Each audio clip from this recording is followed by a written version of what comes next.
China, an ancient civilization dating back some 4,000 years.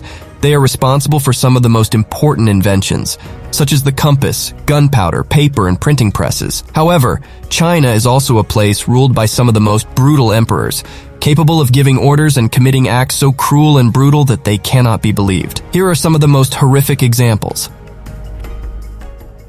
Gao Yang was an infamous drunkard who sat on the throne of the Northern Wei dynasty from 529 to 559. The emperor was not always a terrible drunkard. He started his reign quite successfully, increasing his military capacity and lowering taxes. In fact, within a short space of time, Northern Wei became the leading state in China, drawing universal admiration. As his empire prospered, Gao Yang began dipping more and more into his favorite pastime to celebrate the stability he brought to the country. Late in his life, excessive drinking transformed the emperor from a respected statesman into a deranged lunatic. His depraved acts became a common norm of court life. His excessive love for women led him to have an illicit affair with his wife's sister, who was having an affair with a Chinese prince. The emperor, seized by jealousy, ordered the prince to be murdered. In his drunken state and looking for a new pastime, he beheaded his wife's sister, displaying the severed head around his dinner table. Since the emperor liked to hurt people when he was drunk, his prime minister made sure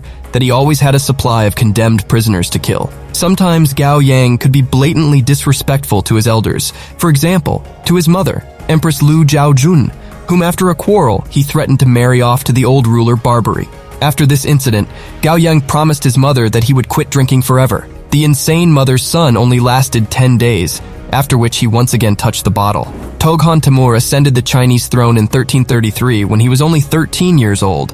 He became the longest reigning monarch of the Yuan dynasty. Given his young age, it is only natural that Toghon Temür grew up with a crazy sense of self-worth. Perhaps he was influenced by his equally outlandish advisor, Bayan, who suggested that all Chinese with the 5 most popular names should be executed. That's about 90% of the population. Toghon Temür was more interested in dressing up as a Buddhist monk and organizing elite sex parties in the grounds of his palace than in running the state. He also disregarded his responsibilities by building a huge stage so that he could watch the dancers perform at all hours of the day. When he was not indulging in carnal pleasures, the emperor secluded himself, devoting all his time not to the empire, which he was obliged to serve, but to his personal hobbies. Toghon Temür was an avid designer. He supervised the construction of an elegant water clock and a pleasure boat for his personal lake at a time when his state was plagued by floods and epidemics in 1340. Indifference to the state, however, would continue to haunt the emperor. When his capital Suzhou was overrun by the Chinese rebel Chen,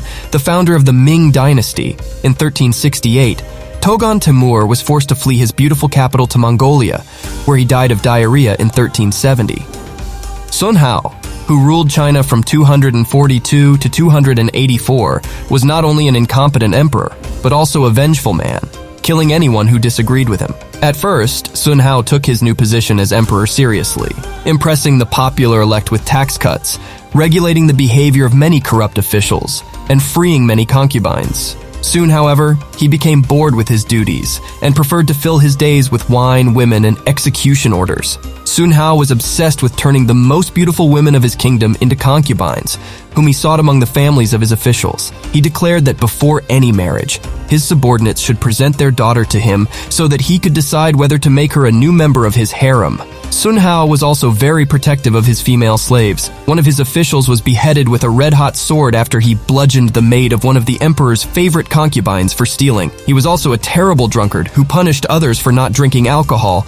If he saw any of his officials not drinking at one of his lavish feasts, they usually lost their heads or were thrown into the river to be drowned. Sometimes Sun Hao would show mercy and not kill them, preferring instead to horribly mutilate their faces while they were still alive. Sun Hao retained his murderous rage for his kin as well, which manifested itself in full force when a dispute again erupted between his 2 sons, Sun Jin and Sun Fan. To break them up, he ordered Sun Fan to commit suicide, and Sun Jin exiled to another province so that the dispute no longer irritated him. Liu Ziye's tenure in high office was extremely short, only 1 year, in 364. He was an insecure monarch who constantly believed that his relatives were plotting to overthrow him. As a result, His short reign was characterized by paranoia-induced outbreaks of murder against his extended family. He began by forcing his younger brother and claimant of power, the Liu Ziluan, to commit suicide, and then cut off 2 of his ears. The emperor killed all the people who had been loyal to his predecessor, Emperor Liu Jun. The emperor treated his family with great distrust, but at the same time had just as much love for them, engaging in several incestuous acts with his relatives. He once forced his aunt to satisfy his lust and killed his own uncle after he conspired against his mentally ill nephew. Liu Xie preserved his uncle's eyes as a memento, putting them in honey and calling them pickled ghost eyes. He also enjoyed sharing a bed with his sister. The emperor gave his sister dozens of suitors after she complained that he had so many concubines. Indeed, group sex was commonplace, and the emperor took a certain pleasure in copulating court beauties with his own servants. The emperor's crimes seemed too much for his uncle, who killed him before he could do any more harm. King Zhou Shang, who led the Shang dynasty from 1075 to 1046 BC. He was another unpredictable tyrant who enjoyed the pain and suffering of others. Nevertheless, he is best known for the deliciousness of his royal garden. Zhou Shang ordered the construction of a wine pool on the grounds of his palace, in the center of which was an artificial island with a butcher forest. Its trees were made of meat skewers, and thick pieces of roast chicken, beef, and pork hung from the branches. This was done so that he and his friends could drink the best wine with their hands and pluck the tastiest cuts of meat from the trees whenever they wanted. While enjoying the gourmet meals, Zhou Shang would pass the time in his canoe, while the red wine splashed around him and set up bizarre and sadistic games. One of his favorite games was to order his concubines and lackeys to make love in pairs until sunset, while allowing them to eat delicious delicacies from his garden. When Zhou Shang became bored with this, he would choose a couple at random and beat them to a pulp.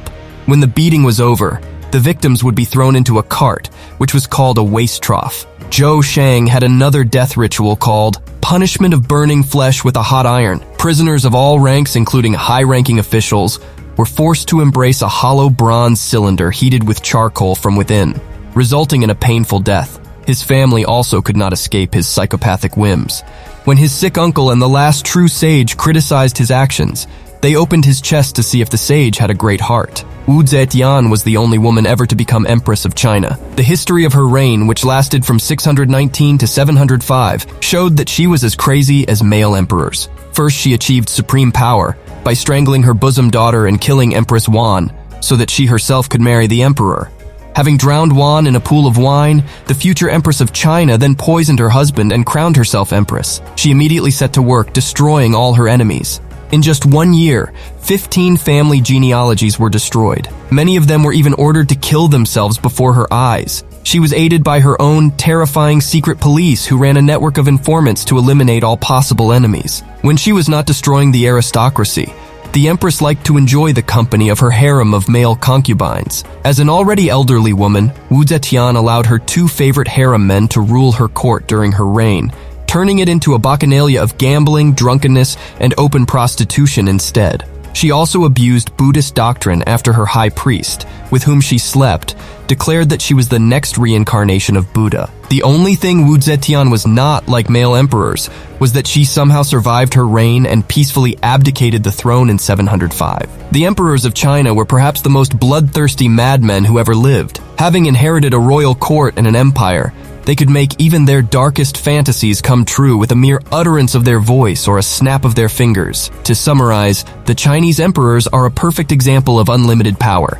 If you like the video and you like history and other interesting facts, we will be glad if you subscribe to our channel not to miss any of our videos. In addition, here we will post 2 more videos that may be of extreme interest to you. Thank you very much for watching. See you in the next video.